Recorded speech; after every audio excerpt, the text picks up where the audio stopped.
రాత్రి భోజనాల తర్వాత ఒక టీచర్ ఆమె విద్యార్థులు రాసిన వ్యాసరచన పేపర్లను దిద్దడం ప్రారంభించింది.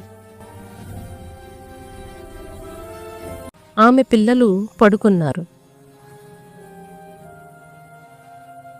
భర్త కుర్చీలో కూర్చుని తన స్మార్ట్ ఫోన్లో క్యాండీ క్రష్లో లీనమై ఉన్నాడు. చివరి పేపర్ దిద్దడానికి తీసి చదివిన ఆ టీచర్ నిశ్శబ్దంగా ఏడుస్తూ ఉంది. ఆ ఏడుపు వెక్కిళ్ల శబ్దానికి భర్త తల తిప్పి చూసి ఆశ్చర్యపోయాడు. ఏమైంది? ఎందుకు ఏడుస్తున్నావు? ఏం జరిగింది అని అడిగాడతను టెన్షన్తో. నిన్న నా సెకండ్ క్లాస్ విద్యార్థులకు హోంవర్క్ ఇచ్చాను. మీరేం కావాలనుకుంటున్నారు అనే అంశంపై ఏదైనా రాసుకుని రమ్మని. అయితే ఇదిగో ఈ చివరి పేపర్ దిద్దుదామని చదువుతుంటే ఏడుపు నాపుకోవడం నా తరం కావడం లేదు. భర్త ఆసక్తిగా, అంత ఏడిపించే విధంగా ఏం రాశాడు? హెడ్డింగ్ ఇలా పెట్టాడు: నేను స్మార్ట్ ఫోన్ అవ్వాలని నా కోరిక. అమ్మా నాన్నలు స్మార్ట్ ఫోన్ ని చాలా ప్రేమిస్తారు. వాళ్ళు స్మార్ట్ ఫోన్ ని చాలా కేర్గా, శ్రద్ధగా, ఇష్టంగా చూసుకుంటారు. నాకన్నా ఎక్కువగా. నాన్న ఆఫీస్ నుంచి అలసిపోయి వచ్చినప్పుడు అతనికి స్మార్ట్ ఫోన్ రిలాక్స్ ని ఇస్తుంది. నాన్నకి స్మార్ట్ ఫోన్ కోసం టైం ఉంది, కానీ నా కోసం లేదు. ఎందుకంటే నాతో ఆడుకోవటం మా నాన్నకి రిలాక్స్ ని ఇవ్వడం లేదు. అమ్మా నాన్నలు ముఖ్యమైన పనుల్లో ఉన్నప్పుడు కూడా స్మార్ట్ ఫోన్ రింగ్ అవుతుంటే 1-2 రింగులు వచ్చే లోపే వాళ్ళు ఫోన్ చేతిలోకి తీసుకొని జవాబిస్తారు. కానీ నేను ఎన్నిసార్లు పిలిచినా ఫోన్కి ఇచ్చే ప్రిఫరెన్స్ నాకు ఇవ్వరు. నేను ఏడుస్తున్నా కూడా వాళ్ళు నాతో కాకుండా స్మార్ట్ ఫోన్ తోనే గడుపుతారు.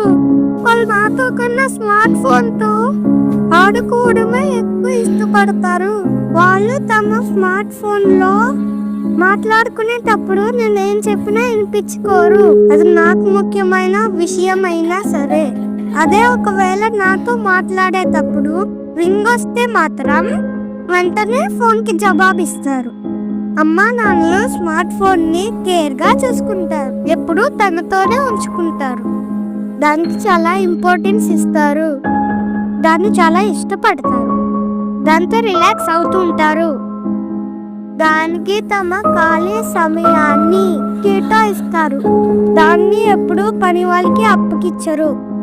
నేను ఒకరోజు మాట్లాడకపోయినా బాధపడరు, కానీ స్మార్ట్ ఫోన్ 1 గంట పని చేయకపోతే చాలా కంగారు పడతారు, హడావిడి చేస్తారు. రాత్రి పడుకునేటప్పుడు కూడా పక్కనే ఉంచుకుంటారు. ఉదయం లేవగానే దాన్నే చేతిలోకి తీసుకుంటారు. కాబట్టి నా కోరిక ఏమిటంటే నేను అమ్మా నాన్న చేతిలో ఉండే స్మార్ట్ ఫోన్ కావాలనుకుంటున్నాను. భార్య చదువుతుంటే విన్న భర్తకు మనసంతా పిండేసినట్లయింది. అతని కళ్ళల్లో కూడా కొంచెం తడి వస్తుండగా, ఎవరు రాశారది? అడిగాడు భార్యని. మన కొడుకు, అంది భార్య కన్నీరు కారుతుండగా. వస్తువులను ఉపయోగించుకోవాలి, బంధాలను ప్రేమించాలి. అన్ని బంధాల కన్నా ఎక్కువగా వస్తువులపై బంధాన్ని ఏర్పరచుకుని ప్రేమించడం మొదలు పెడుతూ ఉంటే క్రమంగా అసలైన బంధాలు వెనక్కి నెట్టవేయబడతాయి. ఇది నిజంగా జరిగిన కథ. కాబట్టి ఇలాంటి కథలో తల్లిదండ్రులు మీరు కాకండి. దయచేసి ప్రతి ఒక్కరూ ఆలోచించండి. ఇది మీ గుండెను తాకితే మరికొన్ని గుండెలకు చేర్చండి. లైక్ చేసి వీడియో షేర్ చేయండి. కొంతమందైనా మారే అవకాశం కల్పించండి.